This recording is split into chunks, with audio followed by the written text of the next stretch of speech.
world. How's it going? It's Thursday night. It's my first night being a little late. Testing out some new technical stuff. There we go.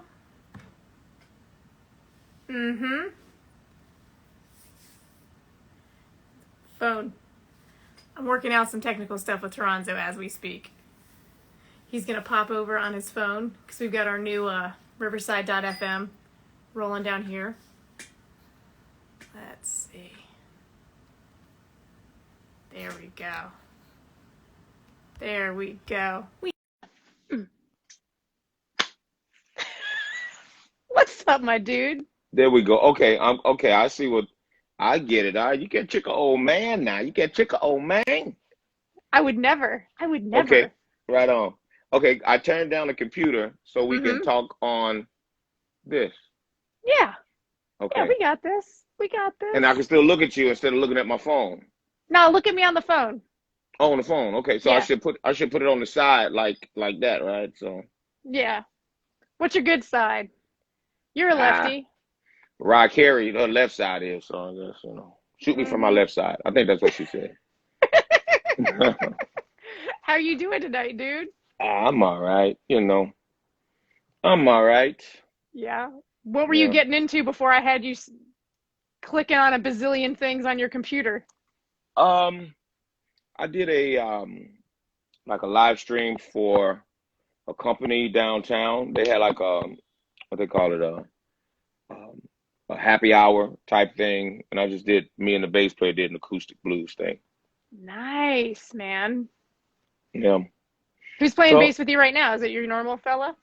Yeah. Well, normal as now with almost 2 years, 1 year pandemic. Yeah. Marvin Little. Got it. Little. Yeah. Nice. So what does it feel like to be like, because you got a gig tomorrow night too. You're at Hey Nani tomorrow night. Hey Nani in Arlington Heights. Yeah. Dude, how's that feel?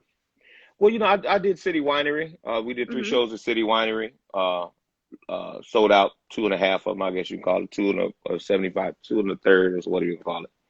I'm doing 3-piece now because sometimes the money is not where it used to be, because Right. everybody's trying to get their footing back. And I know clubs are just kind of like saying, hey, we ain't got this. Okay, I can dig that. But doing a 3-piece sometimes, I can never take my hand off the guitar. So now it's, right. It's like I'm right back into doing double and triple duty. You know what I mean? But I mean, it's cool. You just got to get your stamina up again and get the calluses back on your hands, Yeah, dude.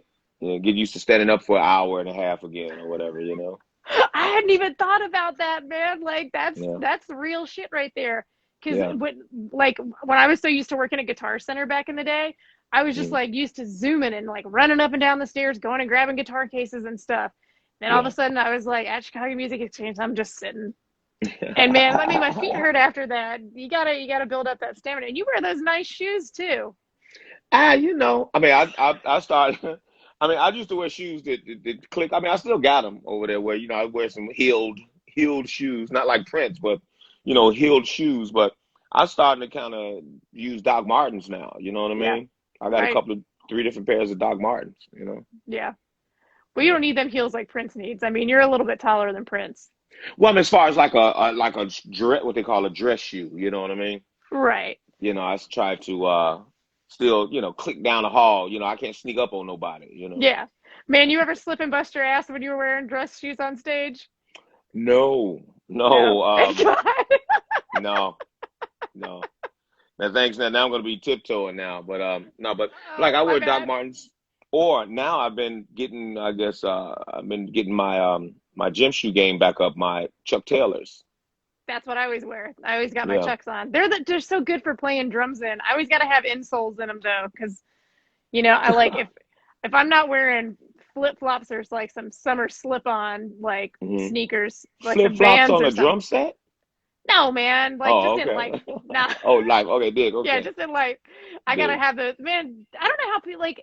I remember like Chuck Taylors are originally like basketball shoes. I'm like, how the fuck did somebody play basketball with these thin soles on these shoes, man? Well, I can't walk down the street in them. People didn't know any better. They just used what they had, And my feet are killing me.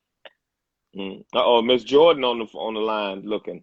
Diva Jordan. Oh yeah. Right on. So man, like Mm. how's everything been going for you? Because you had quite the 2020. Oh, let's see. Wait, what we got? Oh, they saw you at City Winery. Oh yeah, yeah, yeah. You got some Hello. fans up in here, man. Oh, right on. You got a far reach there. Right on. Very cool. Well, I know I'm a fan. We'll skip the pandemic. Like all right, so like going back to like the Guitar Center days, like that was one of the coolest parts of that job was like getting to meet you and all the Oh, blues because Kingston Mines and Blues is right there. So yeah, like you and Wheeler and Carlos and Al Spears and everybody was coming in. yeah, I was just like, this is yeah. what's up. I I remember going was to, huh? no, I was just saying I was an angry lefty. Like, why is there no lefties in here? Oh, No never. left-handed guitars. Well, there's no left-handed guitars sometime. I'm like, where's the lefties? That kind of thing. Always, dude. Nobody's got it worse than left-handed bass players. Ah, yeah, yeah. You're right. You're Yeah, right. you come in, there's like one. Yeah. I Yeah. remember when the first time I got to see you live, it was your birthday at Blues, and it And was blues. yeah, it was like right when John the Conqueror was coming out. Ah, yeah. John the Conqueror. Oh, 2014 or 15 or something like that. Yeah. No. I'm sorry. Oh, wow. 2014. Yeah, 13 Mhm. or 14. Yeah, yeah. Wow. Yeah, We got that some was good. years. Yeah, we We've got we've some known years. each other a little while, Yeah. man. We've known each other Yeah. a little while. I Yeah. remember seeing, and that was my first time at Blues because we always went to Kingston Mines, and Okay. like that's when I felt like I was like for real experiencing like some good shit there. And dude, like you are fire on stage. I try my best. I mean, I live in the land of giants, like you said, Yeah. Mike Will and Carlos and all those cats, you got Rico and the Chico and I mean, it's Carlos, Carl Weathersby. I mean, I was gonna just say. I live in the land of giants. I just, the grass is always greener when you're a Hmm. guitar player in Chicago. So I just figured, I can't match the guitar stuff, so I just do the lyric stuff or the entertainment or whatever. Yeah. But one day I'm gonna be a nice guitar player where I will listen to myself. I like listening to you. Well, because I think you just to me that's what blues is all about, and that's always been the music that I'm drawn to. Is it's all heart, and Yeah. like man, I don't care how many notes you can play in a minute, Mm. Yeah. just Yeah. play me something with feeling. Like BB didn't play anything with he wasn't playing fast. Yeah. Yeah. You squeezing it. Yeah, Yeah. and Make like it. Howlin' Yeah. Wolf, Oh yeah. like Yeah. there was nothing fast happening there. Yeah. Yeah. You're right. It's just feeling. And you put chill bumps on your arms and just yeah, it's feeling. It's Yeah, feeling. that's what you do, man. Like, Oh, and not and like not to say that you don't have some fire too. You ah, got the fire. thank you. Thank you. I'll take that. Thank you. But See, again, I'm in Atlanta Giants. I'm yeah, like, I'm just happy to be around. So, right, but it's cool though. It's cool. yeah. What do you got booked coming up? We got some Midwestern stuff, Milwaukee. We got Cleveland coming up in June. Hmm. Then a couple of gigs in Milwaukee and Wisconsin, like, Milwaukee proper, I guess, and then Milwaukee, Wisconsin. Then we got a couple of dates in Germany and Finland in August and September. Hell So, yeah. so I guess I'll be going back over across the pond. Hmm. Yeah. What was it like getting those dates secured? Was it like because not every country in Europe is opened up yet. A lot of them are still under lockdown, right? Yeah, England is and stuff like that. And, I mean, we can't even get in Canada, as Americans, you know what I mean? So Damn. it's like, hey, if Germany said they're going to be ready in September or August or Hmm. Finland, dude, let's do it. You know what I mean? Yeah. That's interesting because there's a couple artists that I follow that are in the UK that are booking a bunch of American dates. So I guess they're letting them leave England, but they're just not letting anybody come in, which I mean that makes sense, but kind of. Mm. So what was that like? Because you were still driving the bus. You were Oh, still doing with it. CTA at the beginning of it. What was that like, dude? It was like a ghost town. And, of course, there was fear because you didn't know, you can inhale it and people, and, I'm working with the public and people still want to whisper in your ear as a bus driver. Hey, I don't have any money. No, dude. The days of whispering is over. You know what I mean? If you don't got any money, just go sit down. Yeah. You know, and I was the type of bus driver anyway. I wouldn't haggle for fares and all that. My thing is to drive the bus. Yeah. You know, I'm not gonna whoop nobody's ass or get my ass whooped over $2. You know what I mean? Hell no, it ain't worth it. Yeah. So that's always been kind of like my my motto or whatever. Like, hey, just if you get on the bus, just sit down, don't mess with nobody, be cool. Yeah. You know. So that's just a good rule in life, man. Yeah. Just sit down, be cool. Yeah. Somebody said, remember a guy looked like Jeff Garland? Yeah. It was a guy who used to get on my bus like Jeff Garland. Are you sure it wasn't Jeff Garland? I know he's always up here. No, it wasn't. No, it wasn't him. It was. I sent it through Facebook. Through Instagram. Yeah. But this guy could have been like a stunt double or something. Like if Jeff ever wanted to jump out a window, you know what I mean? This guy could have been like the stunt double. You know what I mean?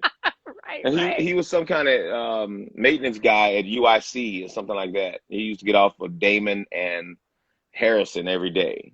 Or Taylor Street. Yeah. And I'm like, man, you look like. And I took a picture with him. You know, I'm like. I said if I run into Jeff Garland, I'm gonna show him. You know. Yeah. But nothing ever came up. But anyway. Well, you never know, man. You're at CME a lot, so you might bump into Jeff Garland there when he's back in town, because he's whenever he's in Chicago, I feel like he's always there talking to Alex, getting something. Oh, dig. Yeah. What is that like, walking into a music store and being like, that's the amplifier with my name on it, that's the guitar pedal with my name on it? What's that like? Well, it's cool if they sell. You know what I mean? No, it's cool. The little ideas that I had in my head when I was driving the bus, I was like, man, I want a pedal to sound like this, or like an amp or something, where it's like, okay, a signature amp, and then I got my logo or whatever. And Mark Baer at Victoria Amps made it, and then my guitar pedal, the Chicago Way, from Johnny Water was very cool. But you just have to, they have to be pushed, and we have to push them and all that. But a couple of amps sold, and I guess enough pedals sold and stuff like that. So, but it was cool while it happened. Right. I thought that was cool. I was like, damn, I know somebody that's got we got a Chicago boy that's got a freaking, that was dope, dude. Like, I still remember just seeing it pop up while I was at work, and I was like, what is this? Is this the same Toronzo, the bus driving guy? Right. That guy? Mr. Bean Pie himself? That's right. Yeah, I was running around, trying to, make everyone experience the joys of bean pies. But that only worked out one week, I think. But anyway. Hey, man, I appreciate you bringing me some bean pie. I thought it was awesome. Very cool. Very cool. That's what's up. Yeah. Where did you grow up? You're from Chicago, right? South Side, 49th in Michigan. Yeah. Born 1968 at February 14th at 12:52 in the morning. Mr. Valentine's. It used to be, I used to be, when I was younger, it was very cool when I was younger, you know what I mean? Right. All the girls want to give you a cake. I'm like, okay. For real? That's awesome, dude. Oh, my eyebrow. Mm-hmm. Okay. Yeah. No, it was that was my emoji eyebrows.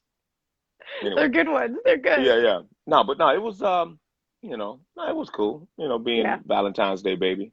Yeah. It's better than a Christmas baby, Christmas baby just gets shafted. Like, my best friend's wife is a Christmas baby, and she's like, man, this shit sucks. Everybody tries to spin it, but Valentine's, I didn't think about that. That's good when you're a teenager. Yeah, I mean, I only got one kid, so luckily, I was a responsible Valentine's Day baby. Good job, man. Good job. Yeah, right on. So what do you think was some of the toughest stuff that you kind of went through with the pandemic? Because I know one of the things that we've talked about so much on the show is mental health, and people like just the pandemic. I'd left my job a year prior. So I'd gone through the whole separation anxiety of not seeing people before.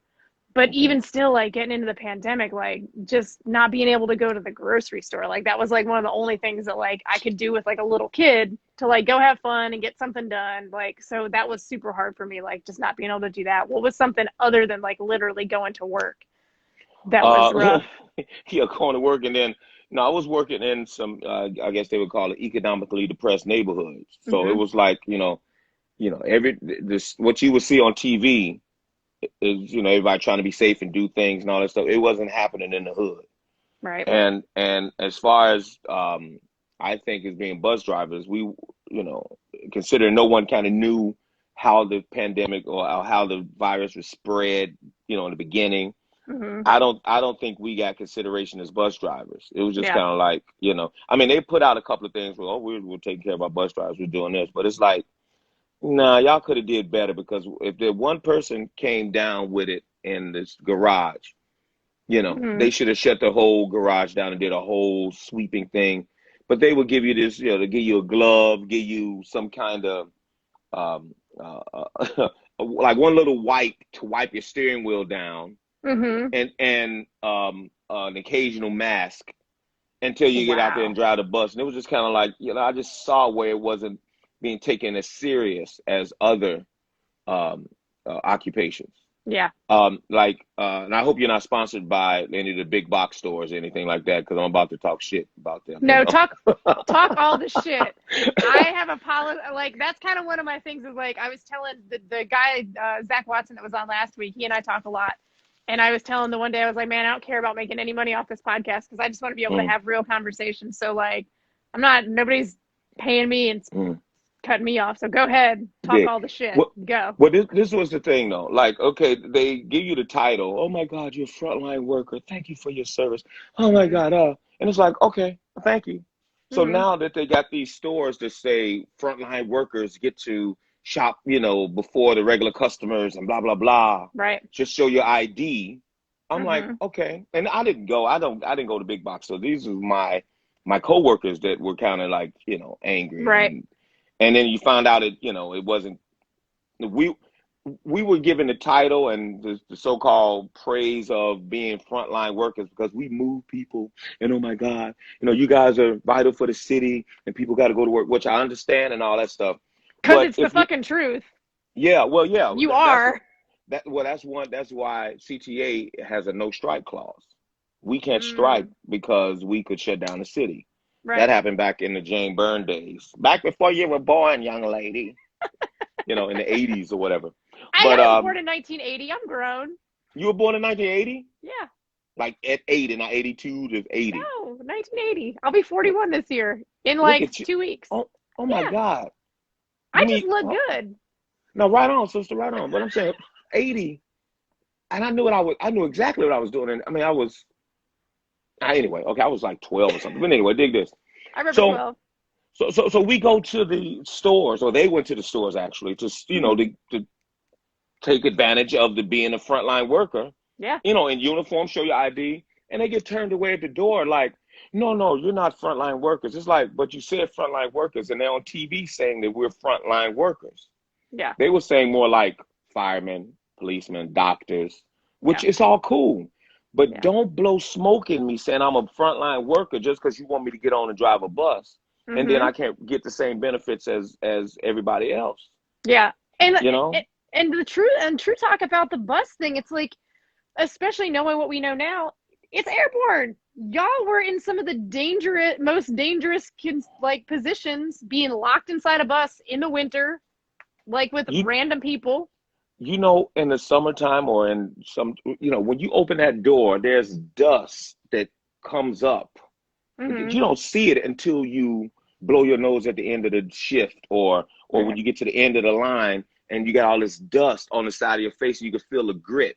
Right. It's like you don't know the amount, because like at one point I gotten kind of good to, when ladies get on the bus, I'll say, are you wearing white diamond? You know what I mean? Or whatever, because the wind would blow in my face, like, so you get a tunnel effect.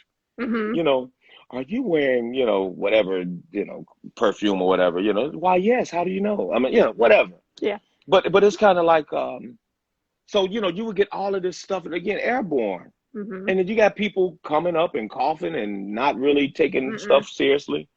And a couple of my bus driver friends at various garages passed away from COVID. Damn, dude. And had 20 something years, ready to retire, that kind of thing and all that.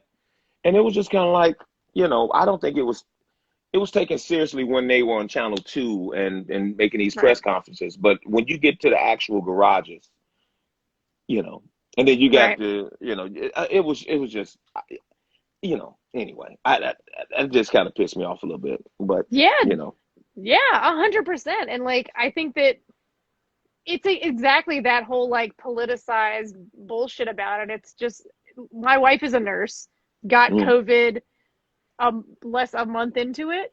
Wow. And thank God it was like a mild case, but like that still was like horrible for 3 weeks. Did they hook her up though and say and take it seriously and everything? They let her get the proper time off?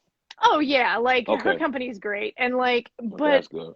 It's tough because like, what are you gonna do? And so like the nurse that works with her kind of got a bit of the shaft, but like anyway. But like, yeah, like people didn't know what they were doing, and like you can't just be like, oh, doctors and nurses. It's like, well, if you care about doctors and nurses, then can't you just like put your damn mask on and stop fighting with everybody, Yeah. I mean, people were talking about bus drivers and people getting hazard pay, because it's like, if this is a pandemic, then maybe we should get a little something extra, maybe, since we're moving to public, since we are frontline workers, and you giving me this big title, but then we go in and again, you get the little glove.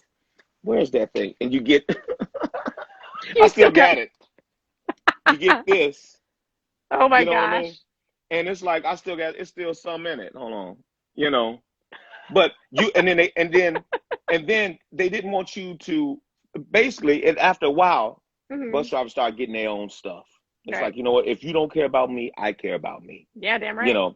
And because at one point they didn't want you to. They got the big bag of, and we talking about CTA is a multi-million-dollar company, and I'm not from Jamaica. I'm just faking right now. All right, multi-million-dollar company, right? The blood clot do not want to give the PPE. All right, I'm sorry. I used to play in a Jamaican band, a reggae band. But anyway. I was going to say, I know you used to play reggae. That was pretty good, man. I had dreadlocks too. I used to be fine. But anyway. No, but they don't want to. Still fine. Oh, thank you. But no, they don't want to. I mean, it's like you just saw the inequity. And my thing was, my mind was always on music. That's the union thing. The union should have been taking our back on a bunch of things. But, sometimes the unions are in bed with the company and blah, blah, blah. So you just feel, that's why there's a lot of bus drivers with a frown on their face. Right. You know what I mean? Because it's like, when we go in the garage, we know what's going on. We know that we're the grunts. We know that we're the ones that, and the managers sit in the office and they, if you did something, they look on a piece of paper and say, okay, you did this, so you're charged with this, and da. And it's like, sometimes they don't hire from within. It used to be where if you could be a bus driver, you can move up and be a manager, and then you kind of have some empathetic feeling about, like, and especially if you know the guy, like, like if they say I pass somebody up, they'll say, Cannon, he don't pass nobody up. He's a musician or whatever. He's just whatever. That person didn't make it for the bus or whatever. And they would just kind of let it go because everyone kind of know each other. Right. But they start hiring from outside. So now you got people looking on a chart saying, if you did this, you're charged with that. Okay. Right. And it's like, and everybody's looking at each other and everybody's everybody's boss.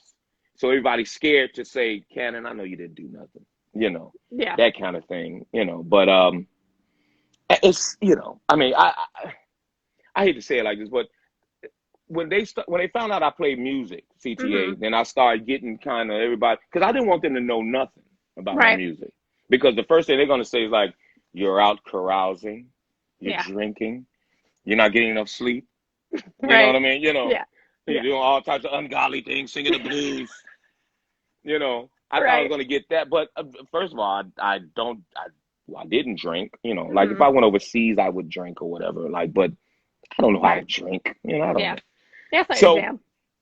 Yeah, I don't know how to drink. I mean, I like just after retirement, I've been doing gummies like once in a while just to see if I can. just to see if I can finish writing all these songs I got here in the in my hey little man, book here. I talk all the time about on the show about me and some gummies. That's my jam. I quit drinking too, like, because it's anyway. But Okay. Yeah. Yeah. So the thing was, you know, the caring wasn't there when it comes to bus drivers, and we felt it as bus drivers. It was like, you guys just want us to come to work. If we get sick, you're gonna force us to come back. And you know, if we do feel like we got COVID or somebody in the garage has COVID, you're not gonna do a deep cleaning. You're not gonna do this whole thing that the CDC say do. So it's like, you know what? Right. I buy my own Lysol. I buy my own gloves, my own mask, blah blah blah, that kind of thing. And I go do my 10 hours at work. I still try to, you know, have the same right mind. I mean, I was there when they were burning and looting and everything, when people, like, you know, went crazy, you know? Yeah. And it's like, you know, we go through that stuff, and then you get back to the garage, you're tired, and then if you are sick or if you are coughing during a pandemic, they don't want to let you off work. You know, you got to sign a book. And then if you're gone for 2 days, then you got to go downtown to let their doctor check you out. And it's all of this rigmarole about do this, do that. Next thing you know, it's like, you know what? I'm going to come to work coughing and sick because I'm not going to be signing a bunch of papers where people don't believe if I'm sick or not. Right. You know, and we don't get sick days. You don't get sick days as a damn bus driver? You get them, but you get charged for it.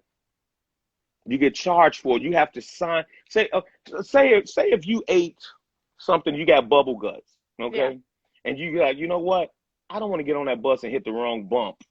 And it's going to be like, you know, a mess. Yes. You know, a smelly mess. Y'all don't want that. Nobody wants that on the bus. I need to take the day off. Okay, if you don't do it within 24 hours, or I'm sorry, 3 hours of the time you're supposed to show up, that's a charge on your record.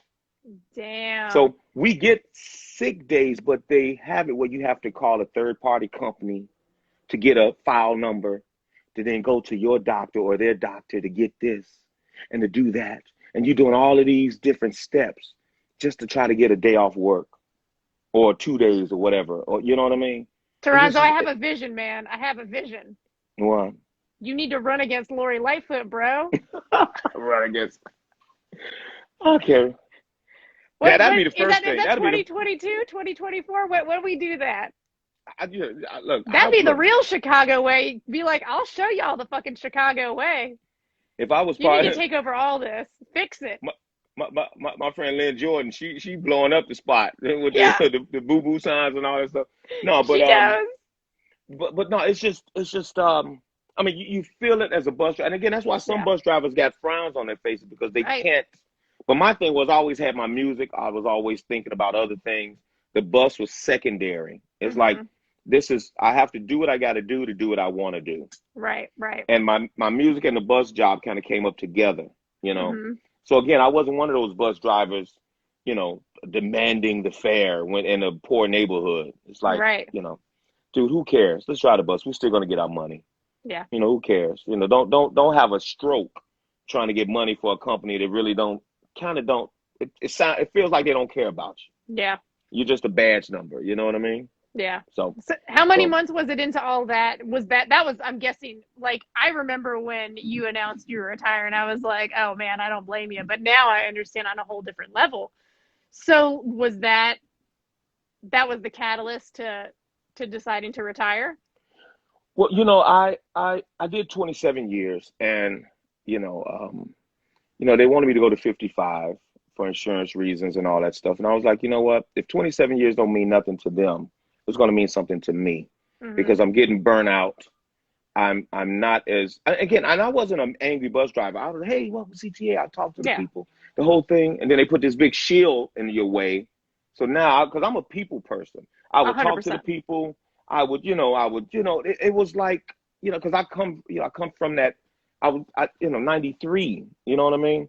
I've been driving since 93. So it was like, I used to drive the buses with the big handbrake in the middle, you know what I mean? Yeah.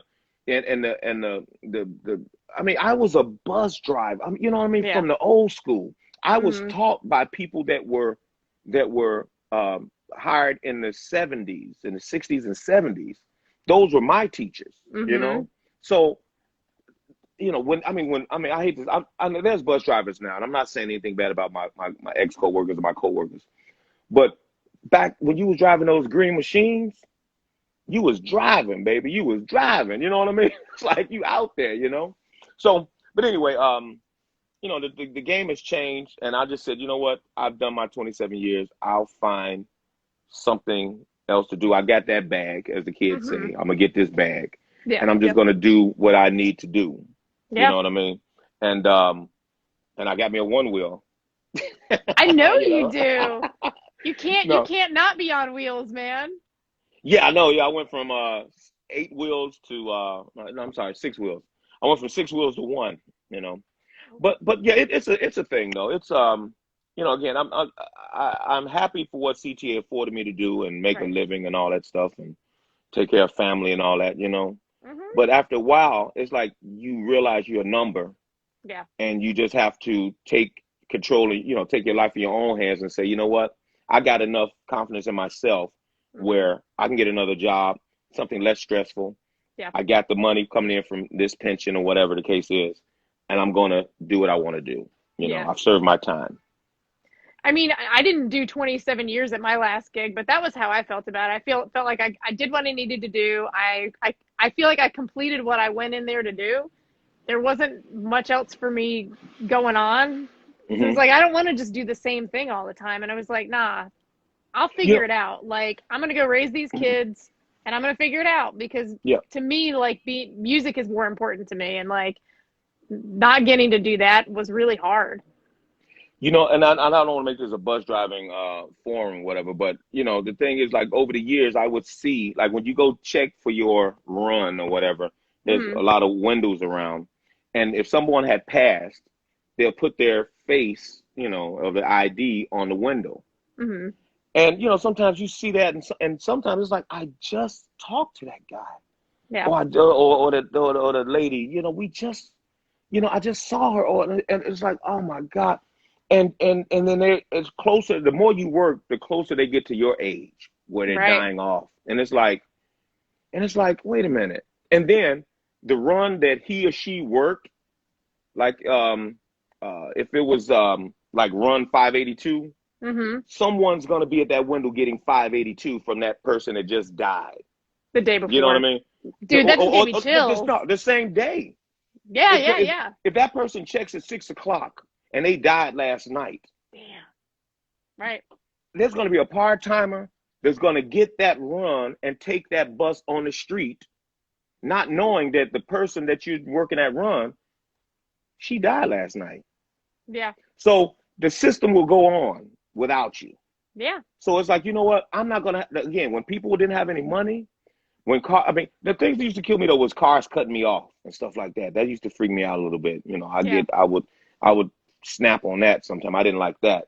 But as far as people, you know, there's been times where they got my goat. I'm human, right? As the podcast, I'm human. Hey, hello. But the thing is like, you know, you realize that, and if you see it, as they say with your third eye, if you see what's going on, it's like you're just a number. You're there to drive a bus. I'm not saying your coworkers don't care about you, but the system, whoever's above them, whoever's downtown, they're not looking like, oh man, Toronzo had a hard day. Let's give him a day off of work because, you know, he's stressed out or whatever. You know, you got to wait till something happens where you get a day off, you know. Yeah. But the fact that I was a musician and then they started knowing who I was, that kind of, you know, I guess helped me out a little bit where people were a little bit nicer to me. You know what I mean? Yeah. Because I guess it looked good for the company. Well, I was going to say, yeah, like, because I think it was Diva had said something about that earlier in the comments about making them look good. And it's true, because that's one of the things that, like, because you've been on WGN and all of these, like, legit news interviews and stuff. They won an Emmy. So thank you for hanging out with me. Yeah, but they won an Emmy. Yeah, I'm like, yeah. You know, but see, this is the type of guy I am. I'm a bus driver that played music and had a couple of nice gigs, and that was my attitude. I'm like, I'm not walking around like, you know, hey, hey, I wanted to justify buying those guitars that I bought. You know what I mean? It's like, I got 2 or 3 good guitars. I need to find some way to play these mothers, so they're not just sitting in the corner somewhere. Yeah. So whatever I did, however it went down, it was like, and then Delmark Records, gave me a chance. I'm like, oh, okay, I recorded for them, and all of a sudden then here Alligator Records, and that puts you on another. I was going overseas. I was doing overseas trips with Delmark, but then when I did Alligator, it was just kind of like, right. And then that's when the media stuff started happening. Right. And then that's when I get the call from the mayor, like Mayor Emanuel. He called me one time.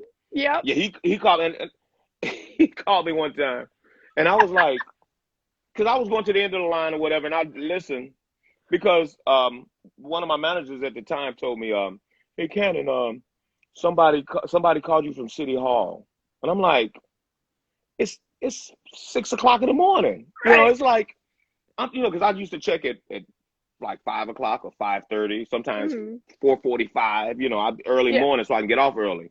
Right. And she said somebody from City Hall called you. I'm like, City Hall is not even open.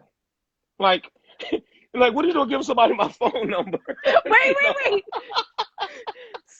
So Rob Emanuel called you like, man, is he called? He's like calling you in the morning. Like, No. He called me later because the Channel 9 piece had came out the night before. Oh. So, and I was kind of like, hey, I was on Channel 9 last night out, and everybody was kind of new. So, and I still got the message. It was like, hello, this is Toronzo Cannon, this is Mayor Emanuel. And I was like, I'm thinking like, I'm ready for, I was at the end of the line. So I'm like, oh, damn, the mayor. So now I'm on the radar of the mayor. And everybody's like, hey, man, you should use that. I'm like, I don't know him, man. I don't use it for what? Like, I don't, it's cool that the mayor kind of know your name, but then it's like, okay, help me with some of my tax bills, brother. You know what I mean? Man, property taxes are a bitch. Yeah. So I didn't know how to flip it or whatever. It was just kind of like, it was cool that, okay, the cat said my name, right on. Yeah. I'll send a recorded message, the voicemail to my mom so she can say, oh, that's my baby, But, it was cool. And I did a couple of gigs for him. They flew us out to the DNC when Hillary Clinton was running. And they flew us out to Philadelphia. Yeah, I didn't know about that one. Yeah, it flew us out to Philadelphia. And so I got a gig out of it. I was like, hey, thanks, Yeah. We went to DNC and I got to play with John Popper of the Blues Travelers. Oh, I do remember that. I remember that. Yeah. Okay. And then all of a sudden, he said, I want you to play for the alderman. People should see you. People should see you. I was like, okay, right on, And I, he remembered me. It was just, it was all surreal kind of. It was like, okay, right on, man. Hey, and my mindset is, okay, gigs, gigs, And, I know he's a politician and all that stuff. Okay, right on. Okay, okay. I'm not a politician, but I understand. I know what's going on. I live in Chicago a long time. You know what I mean? Was any of this inspiration for your last record, The Politician, Preacher, or the Pimp? No, I have been saying that for years. Because because when certain times of the season you could see a billboard that said vote for me, and then under the billboard you might see like a pimp looking, at his, work or whatever. And then you'll see a bunch of storefront churches, you see the preachers, Mount Calvary Baptist Church or whatever. And it's like, and they all got the gift of words. They all got the gift. They all got the gift to make people do things against their will or, against their better, I should say, their better judgment. Better, and better interest, Yeah. I mean, and to specify, the pimp make the woman sell her body to bring him the money. The politician make people, do things in their neighborhoods that it's like, dude, I've been living in the ghetto for 20 years and no one has ever, the pothole is still there. I voted you in. People breaking in my home, blah, blah, blah. And the preacher is telling people God is going to save you. I can save you. I'm the voice between God and you. And I could, give me 10% though, because tithes, I know you're poor, but I still need 10%. Nah, come on, man. So So yeah, that's where all that came from. I don't want to sound angry. Sorry. It doesn't sound angry. It sounds Yeah. like some real life. But I mean, that's why you do the things you do and have the opportunities that you have in music, is because you're just a real ass dude, and it comes across in your music, honestly. Like, and it's certain, like, I know you more off the stage than on the stage. And like, that's why I think we always got along, because there was no bullshit. Yeah. You say exactly what you think. I think that's one of the reasons, like, I've always enjoyed you on social media, whether you're running around on your one wheel like now, or you're getting into some like for real politics. And like, you are not afraid to say what's on your mind in all the ways. And I think that that's something that's so admirable, because like, you're just someone that's like you know who you are. And and like, but you're cool about it. Like, I've when you're saying about like, I'm not one of those bus drivers that's like gonna fight you, it's like, no, man, because that's not how you roll. I mean, you know the ladies, you know the names of perfumes, you know, like, you're just a charming individual. That's just how you are. So like, I mean, there's been many times I just sit up there and just drive and think about, again, gigs, writing. I always had a piece of paper here, writing songs. I was just like, that was my mind to get off. But if I say this, shout out to all my pimps, preachers, and politician friends. There's a thumb. There you go. All right. I don't want them to think that was something else, like, no. Yeah. Oh my God. So like, so originally you started off your guitar playing career the same as me, basically, as a sideman. So keep talking. I think that. No, go ahead. What do you got? You getting something cool? You getting a cool guitar? You getting your blue sky? What are you doing? No, I'm just gonna be a fool for a second. Oh my God. But go ahead. I'm ready. So like, oh, that's a good question. I'll ask that. But so I think that, how much of it do you think, because you're saying like you're not all that great of a guitar player, which is not the fucking truth. You're a great guitar player. But again, like, when you live in Atlanta, giants. These are giants here in Chicago, guitar player wise. 100%. 100%.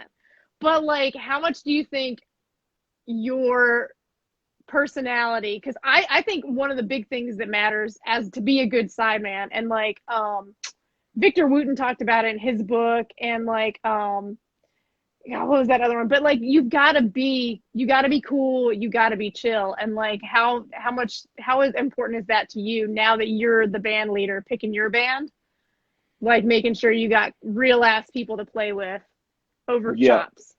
Well, just like somebody, Jeff Lee, that's Jeff Lyman. Jeff Lyman. What the thing is for me is, you know, I was a sideman. You know, we all start out, you know, and you go where the gigs are. And I was just telling somebody today, like, you always got one band leader that's your main hit.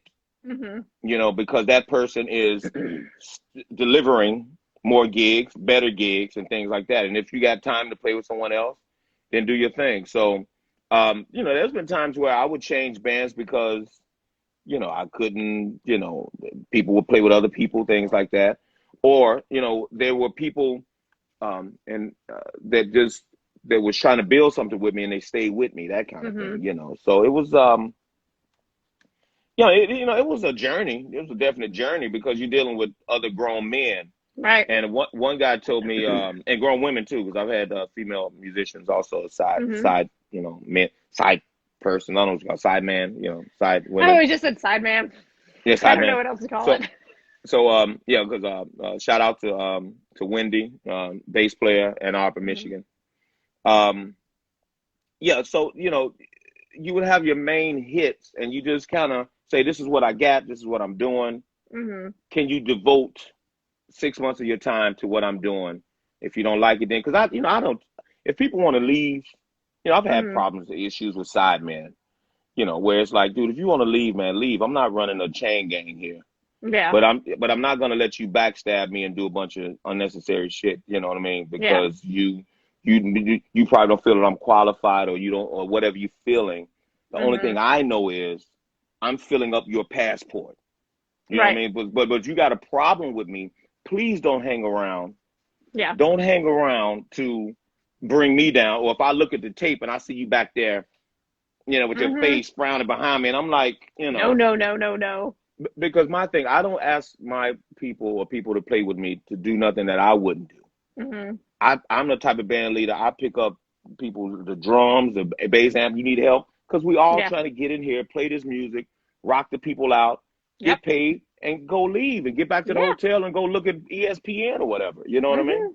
So, but sometimes I don't know, and I hate to go, because again, I was a sideman, and I've got frustrated too, where it's like I wanted to play with other people or do whatever, but I always, because I started late doing this, I always told the front man or the front person my feeling, like you said, I give them 2 weeks to find somebody or whatever the case is. Even if I was salty, even if they did say something to me or yell at me while I was back there, possibly playing the wrong note, but there's always a way. You're not gonna snap on me. You know what I mean? No. But you have some of these older cats that did that. And it's like, okay, I'm respecting because you're older dude and this is your band, but you're not gonna do me like that too much longer. I thank you for taking me around and what you did, and I'm learning the game again, paying dues or whatever. Yeah. But I'm not gonna be that dude. I'm not gonna be a punching bag. You know what I mean? Who were some of your main influences then, like as a band leader? Like who did you play with that you were like that you really respected, or like when I'm up there, when I'm leading the band, I want to do it like they did? Who's somebody who was a killer band leader? Well, I just I hate to say killer. I mean, he's anybody that's got, I guess, people that you got to give them a direction, give them your feeling, say let's do this type thing is okay in my book. Tommy McCracken was the first one that gave me a gig. Yeah. It had some issues and stuff, but again, I was the new guy on the scene. I didn't know the rate of pay because I had a job. I was driving the bus and doing that. So if the gig paid $50 or whatever, I wasn't somewhere like this gig should pay $100. It's like, look, I'm just happy to be a sideman.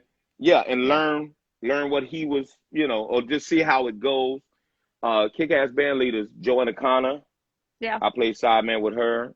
She's Wayne good, Baker man. Brooks. Wayne Baker Brooks, I played with him. LV Banks, which is, a guy from the, Maxwell Street era, but, older guy. Peaches Staten, Miss Peaches, Pat Smiley, anybody. I would go in and do what I was supposed to do. I would be on time. My gear would be in order.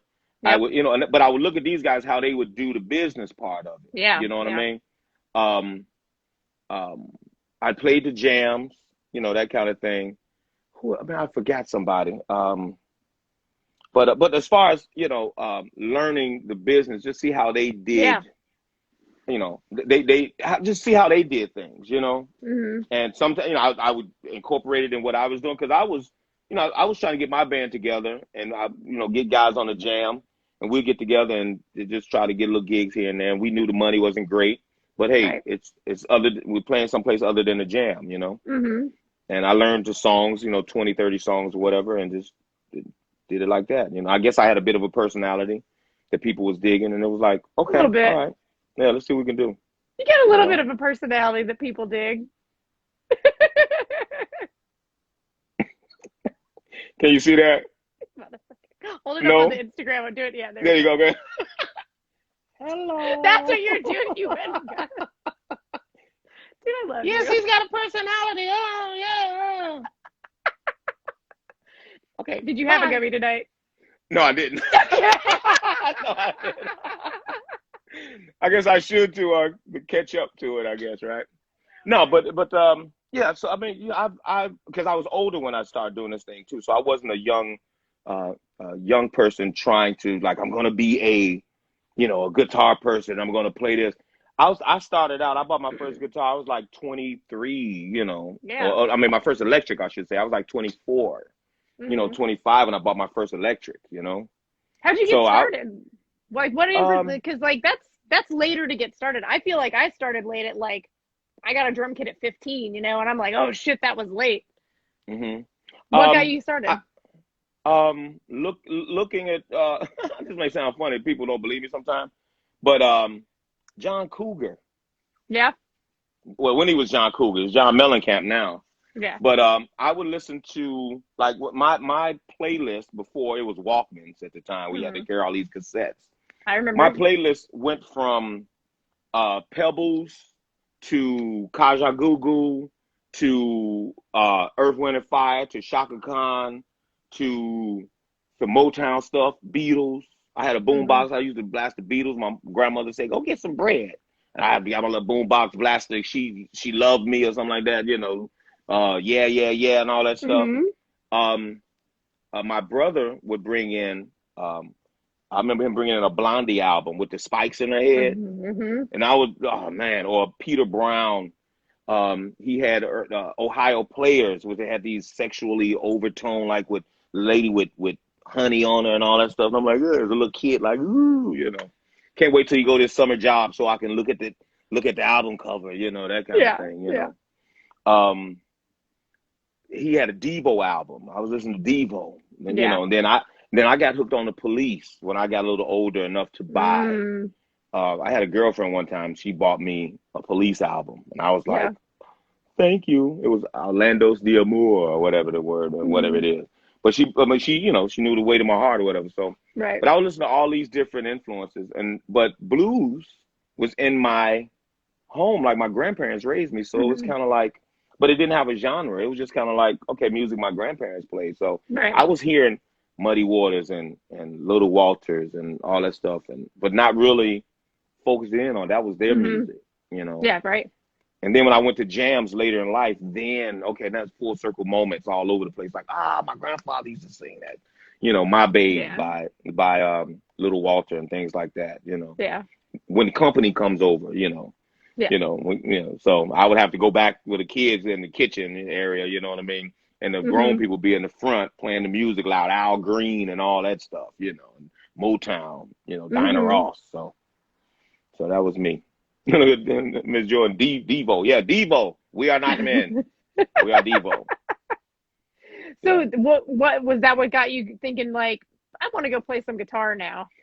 No, when I started listening to things like John Cougar with heavy acoustic tones, and then I got introduced to Bob Marley. Right. I'm going to say something that's probably going to scar me for the rest of my life. You're getting an exclusive here, Miss Sarah, all right? I'll hold the space. I'm ready. My friend, and I've been looking for my friend Carlton. I went to Truman College for a couple of years. Truman College up on the north side. And I listened to the Police. Okay. Oh my, I'm scared. I'm scared to say this. This is a safe space. It's just us.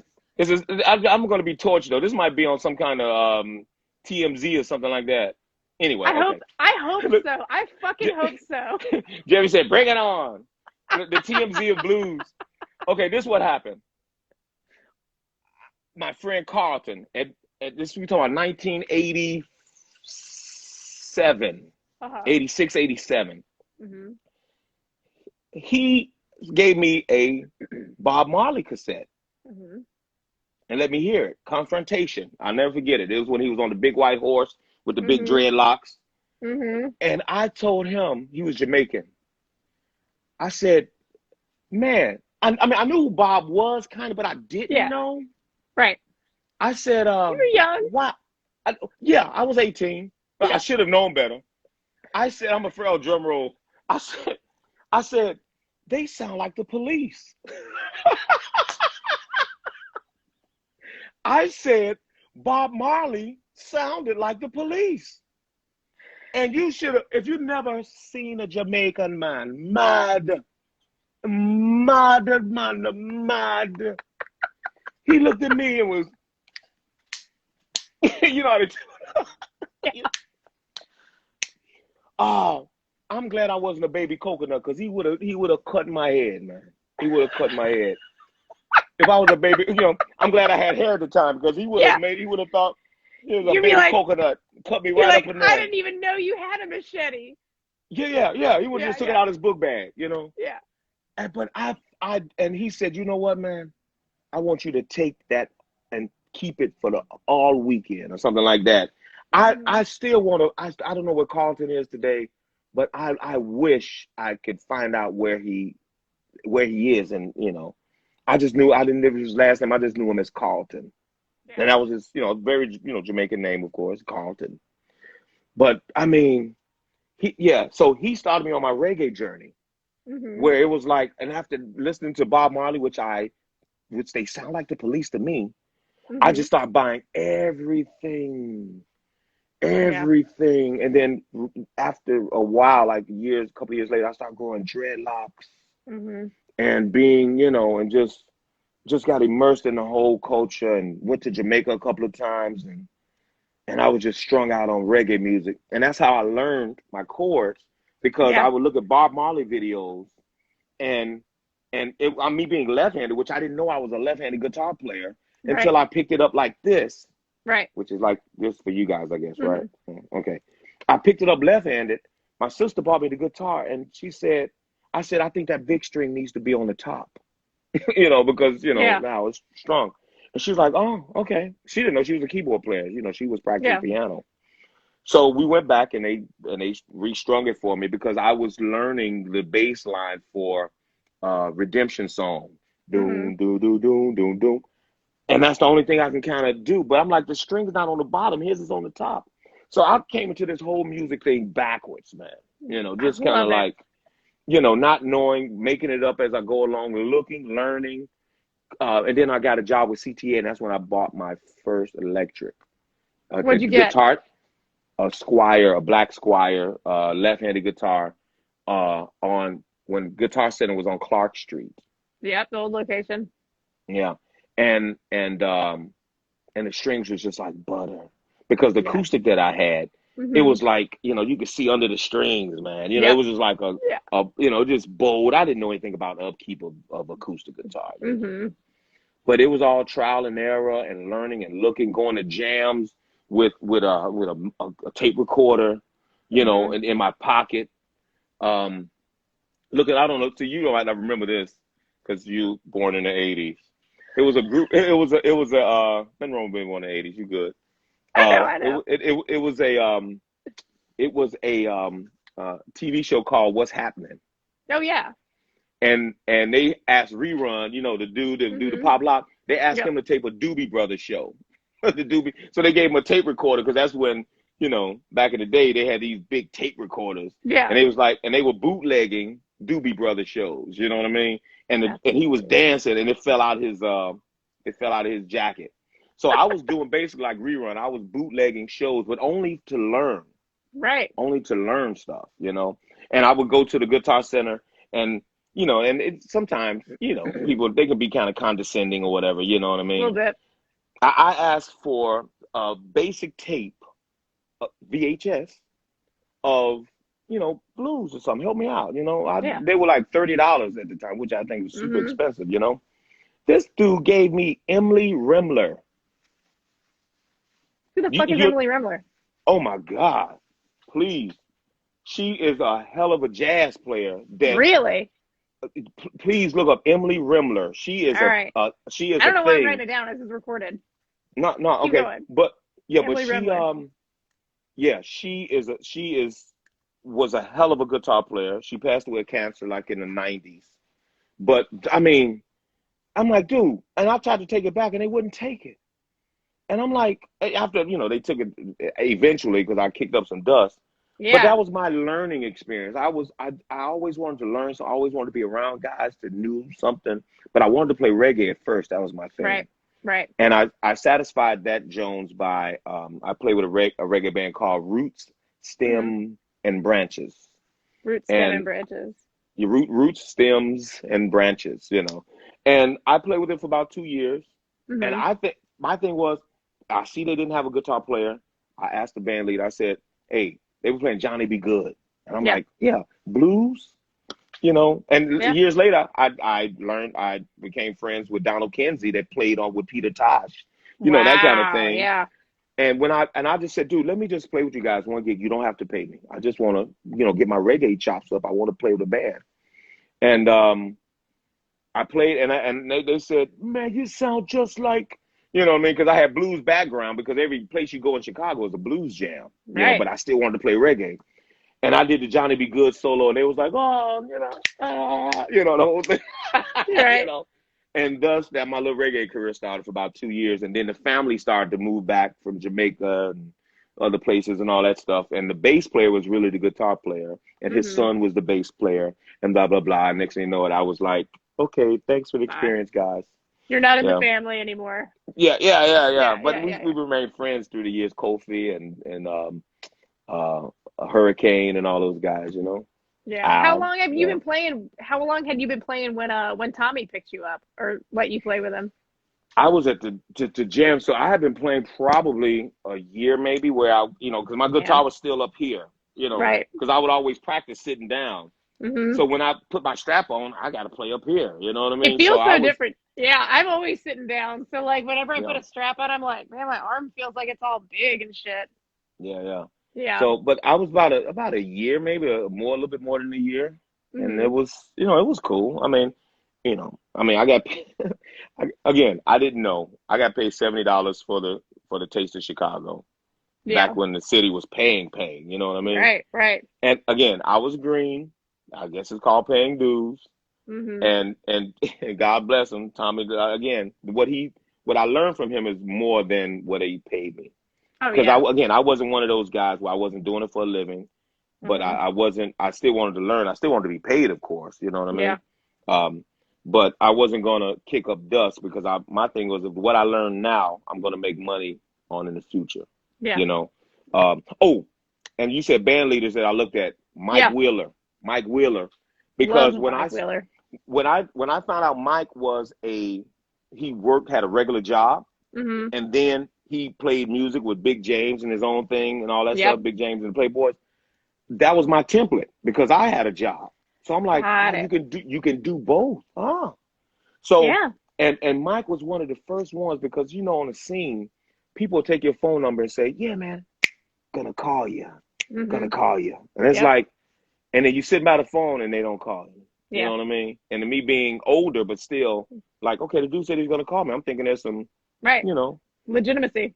Yeah, Mike called me and I was like, who's this? He's like, Mike Wheeler. I said, oh, hey, what's up, man?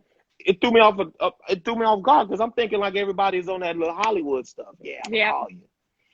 And he called me and we've been friends ever since. Man, that dude is tight. And like his whole band is cool like that too. Cause like I'm still friends with his drummer Cleo Cole. Oh, like, Cleo, yeah. Man, that dude is like pure gold. He is just like such a good person. Like, I love all those cats in his band. Like Cleo and Mike are like, the three of y'all are probably the ones that I've stayed the closest with over all these years. Now I like all of Mike's band except the keyboard player, but that's another story for another podcast. We'll do that on the next episode. Yeah, we used to play together and he became, it's like, bro, this is my band. This is my band, you know. But anyway, I mean, like I said, he's with Mike. He's working. Yeah. But yeah, so that was the first person I saw that did both of them. And then you'd be amazed how criticized you get when people say, you're not supposed to have a regular job and play the blues. You're not taking your craft seriously. Yeah. Oh, I never thought about it like that with the blues. Because we talk about that a lot on the shows. I talk to a lot of musicians, and that's a big thing is like the shame around having a day job. And there's something much more freeing about not having to invest everything into it because it's double-sided, right? Either you're not taking it seriously or you got a day job so you can like focus on what you want to focus on. Yeah. I saw the documentary just recently with Tail Dragger and a couple other people. Tail Dragger was like not abandoned cars, but, you know, like junk cars or whatever. You know, he would take them and smash them up or whatever. I mean, Muddy Waters had a real job. Howlin' Wolf, all these guys, they had jobs. But my thing, my stock answer used to be was, I don't have a girlfriend taking care of me.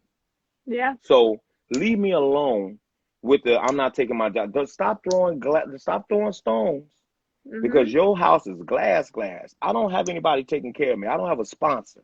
Yeah. So leave me, miss me with the bull. Because I'm out here doing real man stuff, waking up 4 or 5 in the morning, sacrificing sleep, which I'm not complaining because my mind was on wanting to play music, still trying to keep up with you so-called real musicians. Yeah. And You know what I mean? those same cats that were giving you shit, it burned their ass when Delmark calls you, and then Oh, Alligator calls you, and then look at Toronzo heading over to Europe. and look, I'm 53. My give a shit wick is about this. My give a shit wick is about this small. You dig what I mean? I'm going to the wrong camera all the time. Dig It it. should be Both this of them. camera. Give them both. Give them Yeah. both. Yeah, there you go. There you go. But when it comes to cats, again, I never really. It's like I would I would do my gig and I would be happy to do it, but sometimes I'll be sitting in them airports overseas, kind of laughing at myself, thinking about the people that's hating me, the other musicians here in the city, or anywhere else or whatever. Yeah. Because I don't. Some people thought I was posting my gigs to rub it in their face. I'm like, no, I'm promoting something that you should do. Yeah. I'm not. That's how that works. Yeah, but see, that was them being directly hit. Like it's like, oh, he's arrogant. He's that. No, I'm letting you know. I just went to Armenia and I didn't even know that much about the country. Yeah. Now, the more you know, the more you grow. It's like when the person said you want to go to Armenia, I'm like, yeah, I guess. I mean, I don't know. There's been when I first went to Latvia, I didn't know what Latvia was. I mean, I'm raised on the South Side, a product of the public school system on the South Side. We didn't have a lot of Latvian talk when I was coming up. We didn't have a lot of studies of the Armenian genocide when I was coming up. You know what I mean? It's just like, that's just, and then now I get older, I'm like, oh my God, they had a genocide? You know what I mean? It's like, I didn't know. Truly. Yeah. You hear about slavery, you hear about the Holocaust, and that's it. Everybody else is cool, I thought. It's like, no, these people have problems. So the more you know, the more you grow. And my music has afforded me to learn a lot more about the world. Yes. And what goes on in the, like just regular people in the different countries and stuff. Amen. Yeah. That's how I felt. We got to, I did 3 different tours in South Korea, and it was the same situation. So my band, we did cover songs and originals. So we got hated on so much, but it was like, well, this was our full-time job. Like, we're playing 2 shows every weekend all over the place. We played like all over like the Southeast, because I grew up in North Carolina. And then we ended up getting these gigs over playing on the army bases in South Korea. And we did like 3-4 month long tours. And like we're just like living, we like lived in hotels like in Korea, so we were just around the Korean people all the time. And so like anytime and I just grew up, same thing, public school system. You know about slavery and you know about the Holocaust. That's it. It was the same thing growing up in North Carolina, and like you didn't know about like everything that went down between Japan and Korea and all that. We didn't learn about the Korean War. We knew about Vietnam because like my dad was in Vietnam, but like you don't know any of that stuff. And like just being in that country and being with those people, like I remember coming home and one of the things that you'll hear particularly white folks talk about is like, oh, why can't we just speak English? And I'm like, motherfucker, have you ever had the balls to go to another country, to leave your home, go to another country where you don't know anything because you are trying to make a better life? And you know how hard it is when you have no idea what the language is? Because I do. And I'm just trying to get on the damn bus to go get something to eat, or get on the subway to like go to the airport. Like, like if you don't know, like, man, the more you know, the more you grow. That's right. I mean, and it's just, I thank my music and and my guitar or whatever I got to afford me to go to these places.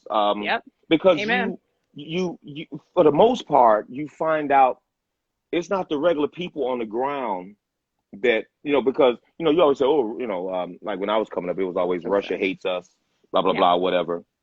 I've been through, when I was going to Armenia, I went through Moscow a couple of times. And I did have one of the ladies take my hat off and put it in my chest like that, because I was trying to put my guitar on, and then she said something in Russian and walked off. But I'm not going to hold a whole country. I'm not going to say all of those Russians, it was just her that, and she had nice legs too, whatever. But anyway, Valentine's, man. It's like, I'll let you have that. You gonna put my anyway. Yeah. So, but again, you find out that the regular people, they got a problem with the government. Yeah. Maybe not you as an individual. Maybe I'm looking at it through a different lens because when they see my guitar, they say, okay, well, he's not the government. When I Yeah. went to Latvia for the first time, there was a guy from Finland that tried to take me to task when they first did the shock and awe thing, like Bush Yeah. did the shock and awe. Yeah. And so he came up to me and was saying, you know, your president want to fight. And I was like, dude, I'm just over here playing blues, man. And my chaperone, which was Latvian, they was going back and forth at it. But again, that was a time where it was like, you know, the Twin Towers had went down and it was like a year later or something like that. And but that was the only little time that, you know, some people, he was drunk. And the Latvian guy was angry at the Finnish guys for coming over, messing up their country. Yeah. And then, you know, get drunk and then go back to their country. So again, these little, you know, things where it's like, it's not, because it's not black and white all the time. These are two white cats going at it, you know, of different cultures. Yeah. And me being a dude from the South Side, I'm like, oh, wow. Like, okay. Yeah, like I remember, we were contracted through the military when we were over there, and a big thing that was happening. So the first time we went was in 2002, so it's like after 9/11 and all that. And there would be, it was mostly students, but there would be when we had to like go on base to like go to the bank or like, you know, go get Taco Bell because, you know, you're in Korea and that's the only place you can like go get a Taco Bell or a Burger King. Yeah. Like, there would be these protests, and they were protesting all of the U.S. forces being there because, like, you know, these are people in their 20s and stuff like that. And like the older Koreans were very, from my experience, they were more like chill with us and cool because they're like, no, we Americans, yeah, you're fine.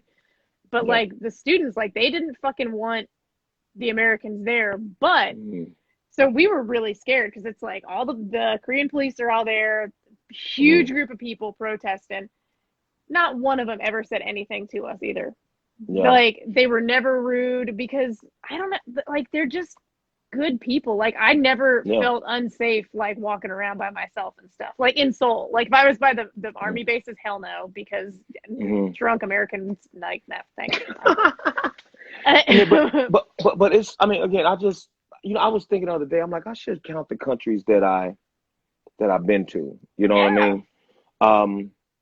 You know, I think if there was, you know, if there was a four corners of the world, I did Brazil, I did South Africa, which is Africa, I did Japan, and then I did Europe. If there was a four corners of the, you know, I'm wondering what else is there. I mean, and everything kind of in between. You know, get down to Australia, man. I got some friends down there. Australia, almost got a gig down there at the fire, something they call it. There's some kind of festival, the fire festival. Don't you know that shit was fake? No, I'm just joking. Oh no, it was something. No, the dude no, I'm just joking. Oh no, the dude that was from what's his name? Lisa Bonet's husband, Aquaman. Yeah. Jason Momoa. Yeah, that dude. Yeah. He was there, I guess, a couple of years ago. Nah, it's not. But that dude, we on the same page. Yeah. But I just, you know, it's just been a cool ride. And then too, again, when you get back to the city, again, I don't promote to rub nothing in other musicians' faces, but I am going to promote so another promoter could say, wow, if he could do Brazil, he can do Australia. Hey man, would you? And there's been gigs like that where I would get messages before, you know, I got with Alligator and now they, you know, they got the agency, you know, get my gigs and all that stuff. But before that, I would field my own gigs. Yeah. And it's like, I did one gig one time. I'm retired now, so CTA can't do anything to me. I played Finland and Denmark. I left Thursday. I worked. See, and this is the thing that some musicians don't understand. I'm out here working hard to so-called keep up with you guys. I'm not doing it to rub your face in. I'm not doing it for some kind of self, blah, blah, blah. But I'll be damned if I'm going to let you create some kind of narrative about whatever and think, oh, he's full of himself. I ain't got time to be full of myself because I got to be on the bus in the morning or that Monday. Yeah. So how arrogant am I to be like, and then I'm still working a grunt job. You know what I mean? Yeah, exactly. I would work 4 10-hour days, Monday through Thursday. I took a day off Thursday. I flew to Finland and Denmark, or vice versa. Played Friday, played Saturday in Denmark, flew back Sunday, got back Sunday to Chicago. I'm on the bus Monday morning like this, thinking about the stuff that I did. Like, wow, okay, it was raining in one of those countries, you know, Denmark or Finland. I remember going to a Burger King, you know, at the square. I remember seeing the Tivoli, you know, amusement park, because I remember Jimi Hendrix played in a Tivoli or whatever amusement park. So again, but see, all these other musicians, they sitting there, you know, and I'm like, dude, I'm really not even thinking of, and my thing is, and this is the way I was, I'm not thinking about nobody else's stuff because I'm so busy trying to get my stuff figured out. Yeah, and to get my gigs on. Yeah. Now, if I got a question, and I think this is the downfall of most musicians, especially on the blues scene or whatever. Yeah. Everybody got this ego. Everybody's got, look, my thing is, brother, if you got a question, ask me. I'll tell you. I'm not trying to keep no secrets. Dude, I fell into something, and I'm the type of dude, okay, I get something over here. Okay, let me try this. Yeah. You know? But I'm not going to quit my job and cast all stuff into the wind just to say I'm going to be the greatest guitar player, the greatest keyboard player, the greatest, you know, triangle player in the blues, you know, or whatever. And it's like, you know, I'm going to have a plan B, but I'm not going to sit back and hate on somebody else because I want to see what they doing. And I would ask questions. Dude, you ain't got to give me your contacts, but how do you do this? Like, what's, you know, because that's what men do. You know, or people that want to learn do. Yeah, exactly. You got to be a good question asker. And honestly, I think that another thing that we've talked about a lot on the show is that, like, you have to be living life to have something to write about and have emotions about and make your music about, you know, and make your art about. Because, like, it's not just playing. It's not just like playing all the time. It's not just painting all the time. Like, you have to actually like live. And I think that that's why your music is so good. And I mean, like, that's what, anytime you listen to your lyrics, like, that's what everybody's talking about. It's like you talk about real life. And that's why I tell, and a lot of people say, oh, you're hard on the kids. I'm not hard on the kids. But you got to have a little life. You know what I mean? I don't want to hear a 12-year-old talk about sexualized songs. You know, there was a double entendre. Like, I got a sweet little angel. I love the way she spread her wings. Hey, young fella, B.B. King wasn't talking about wings. He was talking about legs. You know what I mean? Spread her legs. But that was the thing. Oops, sorry. That's how the ceiling looks. But great ceiling. Yeah, right on. But I mean, you know, so my thing is, write what you know about. Yeah. You know, if it's about homework, if it's about, people see a little kid and say, oh yeah, he don't know nothing about no sex, because hopefully he had no sex at 11. And if Jesus, okay, you can be a child prodigy. Dude, did you see that video that people have just put?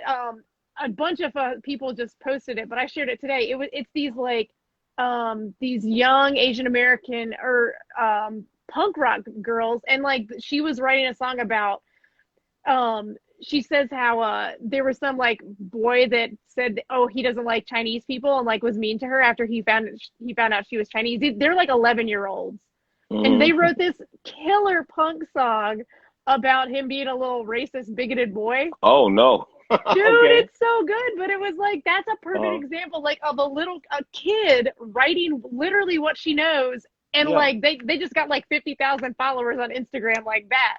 They're called the Lindas.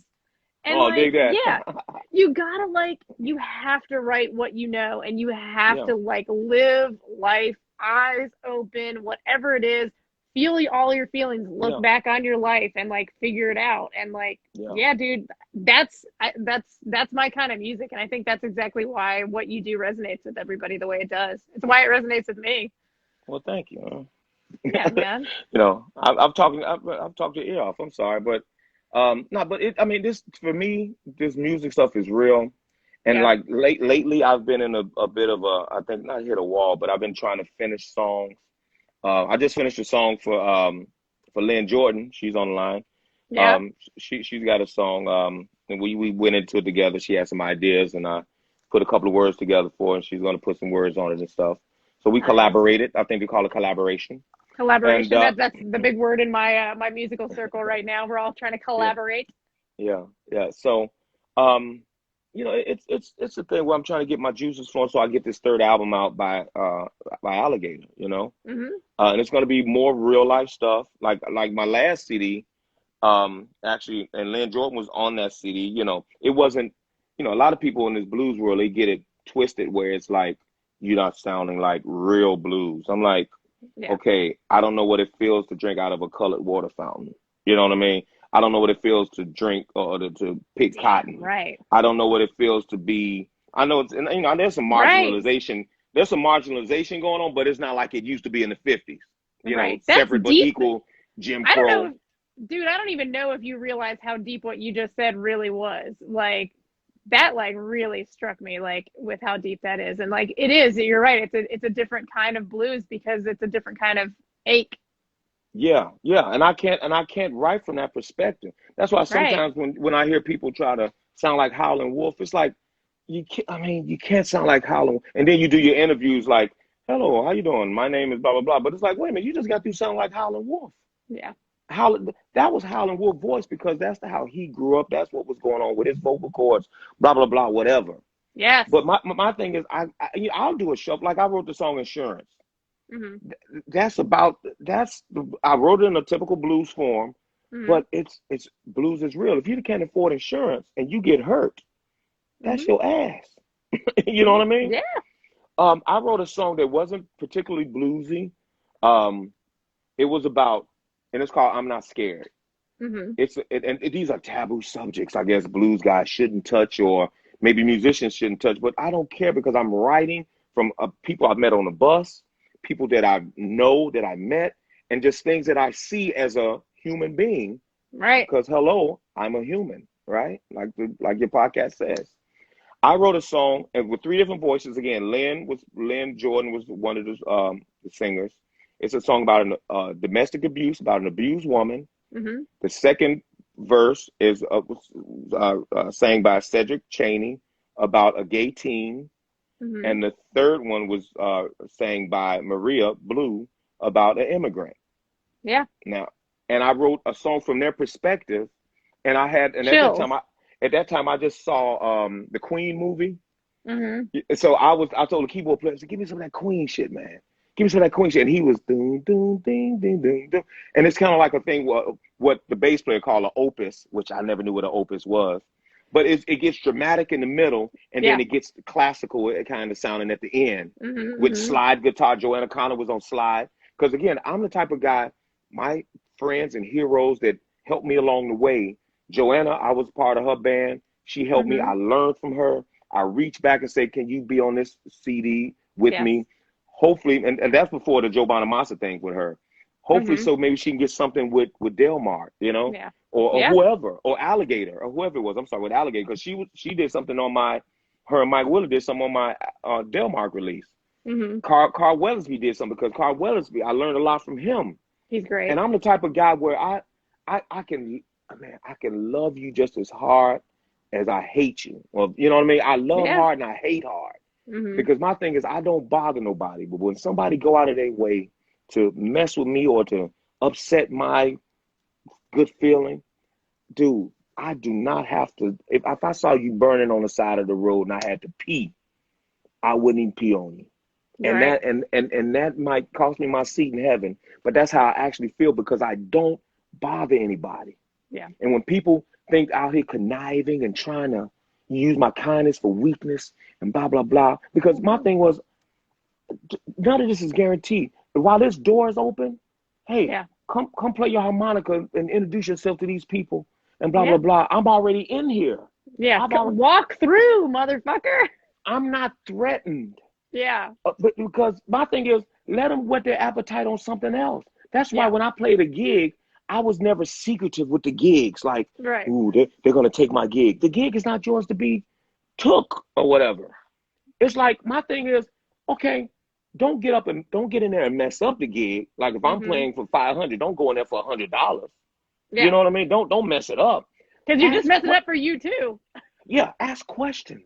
Yeah. You know, that's where, again, asking questions and being and setting your ego aside and say, you know what, I'm gonna ask Toronzo how much to go and rate to go in there and blah blah blah, and I'm asking him if it's okay to use his name as a reference and blah blah blah. I was never one of the ones that hide gigs from musicians because I'm not threatened by nothing. I want somebody. I want the band lead or the club owner to hear something different from what I'm doing. You know, so it could be like a difference. You know? Everybody grows together. But you got a lot of oh my God, you got a lot of cutthroat musicians out here. Yeah. That's kind of like, and it's like, and I just look at it and it's like, man, you know, it's disgusting. It is, man. Like the first band that I was in when I moved to Chicago, like I'm not going to talk smack about the dude, but like he just would talk shit about bands and like it was funny, like when we were like at the show. And I'm just like, nah, dude, like, I'm not trying to roll like that. And like, I remember I quit the band at a gig, like, cause he was running late and like, just doing it wrong. You know what I mean? I had to load all of our stuff onto the stage. He showed up late and didn't have a guitar cord. And I was like, I'm done. And like, then he's trying to clown the other band. I'm like, are you serious, dude? You don't have a guitar chord, man. And then he's gonna try to clown the other band and be like, they should have played before us. I'm like, bitch, you wouldn't have been here. Like, what are you talking about? Like, oh my gosh. Like, it's you know, in a way, you can't be like that with people. And especially these niche genres we're in. You know, blues is big on levels, but when you're on the scene, this local Chicago scene, why cut the throat of somebody like one of your friends that has driven you home, or is going to look out for you, or as a reference, club owners might say, "How's this person?" You know what I mean? Yeah. And then it's like, you know, and if there was a situation where I didn't, you know, dig the person, because I hope so. Most club owners know that I'm on the straight up and up, if not all of them. Yeah. Because again, they see what I've done. You know, I mean, you know, they follow you. It used to be you have to give them a little cassette tape or not cassette, but a CD and do all this stuff or whatever, you know, and play the game. But all the club owners knew that I wasn't about no bullshit, so they would ask me questions. Well, how's this person? Blah blah blah. And if a person had did me wrong, I would say, I don't really want to say nothing about them. I don't want to say nothing about them because it's, you know, you know. But if it was a person that they did, well, what about this person? Oh my God, Mike Will is Mike Will is my pallbearer. You know, he's my pallbearer. That kind of thing. You know. Yeah. So so that's what that was all about. Where it's like, you know, there's rules to the game. Everything, you can't have all of the gigs. Yeah. You can't be secretive and say, I'm just going to play here, don't tell nobody, you know. Yeah. And I just think that's like, that's just not the way music's supposed to be, to me. Like, because that's not what it's about, you know. Like, it all comes down to the ego. Like, are you doing your true self? Or are you being the ego? And like, that's something we talk about a lot on the show too, is just like, you've got to get the ego out of the way, because it's a liar. Yeah. And it's just going to be talking fear into your ear. And I mean, it's the same thing with the politicians and the preachers and the pimps. Like, for real though, like everything with politics and all this nasty shit with religion, every bit of it comes down to fear, and every bit of it comes down to ego. And like, it's the same thing that all these musicians are struggling with. They're just feeling insecure for the 100 million reasons that people feel insecure. And so they're just trying to point it at you and blame you. And it's the same way that people try to blame shit on me because we're gay. And like, and all of society tries to blame shit on people of color. You're like, well, let's blame it on the black guy. Liz Mandeville. Shout out to Liz Mandeville.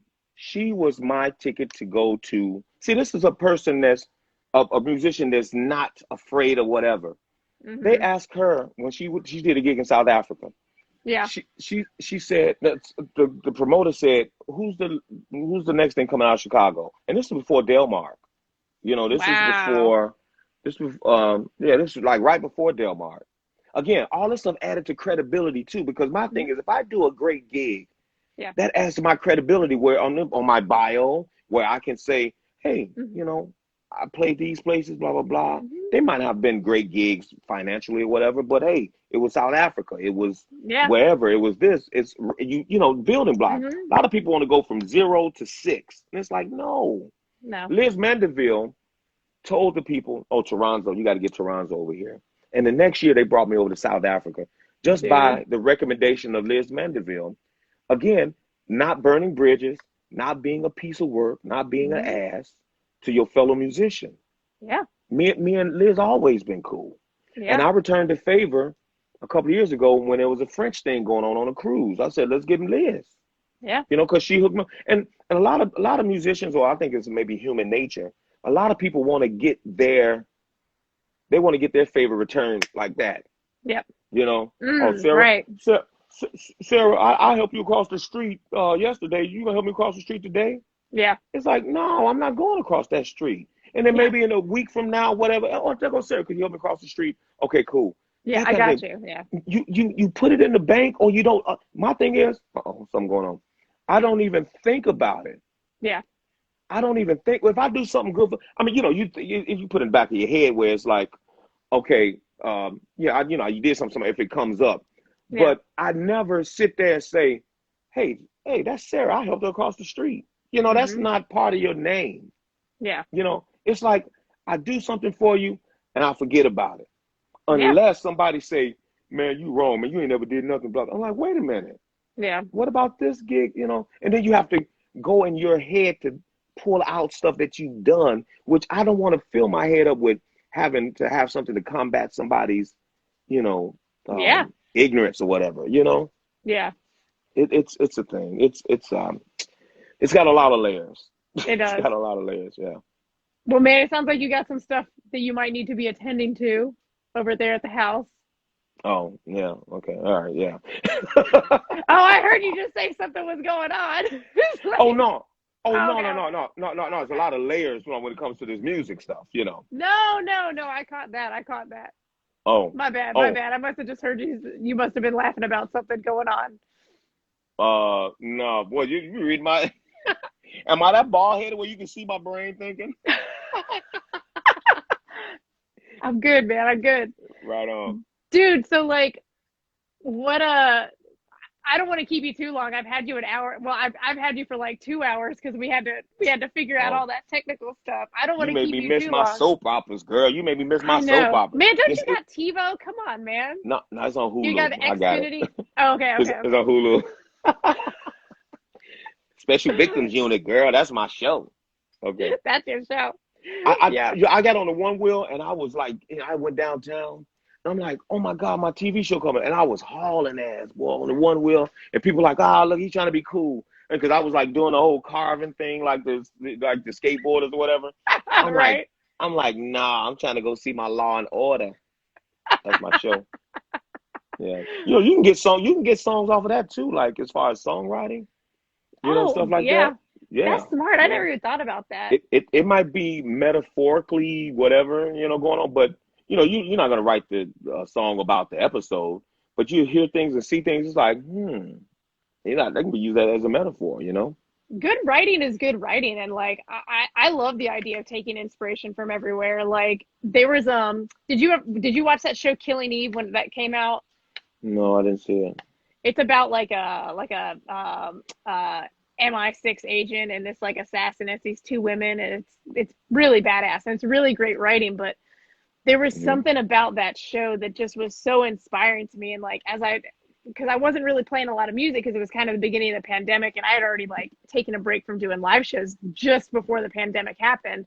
And like I just got into such a deep dive of it, and I was like, well, I want to like listen to interviews with like the actors. Well, I want to listen to interviews with like the directors. Then I'm like the production managers and the producers, and like there was just something about that show that like just got my brain going. So I'm all about finding inspiration everywhere. And now I'm like making music videos with my one band Baby and the Baby Money and the Down Payments. Like I filmed like 2 videos this year with that. Yeah, so it's just funny how you gotta get the inspiration from everywhere. Yeah, because there's So music everywhere. There's lyrics everywhere, you know? yeah. Yeah. Well, I will let you get to your soap operas. Oh, it's cool. No, it's cool.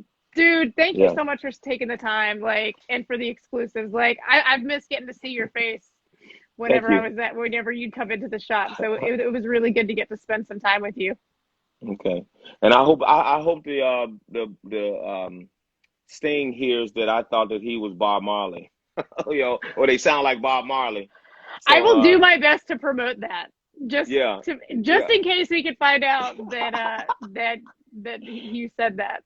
I might be able I to will do find my best. Carlton too, so I can give him another and he set me on my journey because you never know who put you on your journey. And he's one of the guys that I still remember that made me say reggae. Oh, and then you know what I mean? Like, oh, shucks. Like, I Yeah. listened to the Police, but I didn't think of reggae. I just thought ska music because I was listening to the Specials, you Yeah. know, 3 Minute Hero, listen, Plasmatics or whatever, you know what I mean? Because I listen to everything, Yeah, So it's those Earth Angels, Carlton. man. Yeah, like one of the dudes that I follow, it's like a psychic. He talks about a lot of that stuff and how like these people just come into your life for a reason, and it's just like they just come in, they just drop this, they just Yeah, change your whole life, and then they just yeah. move on, and that's Carlton, man.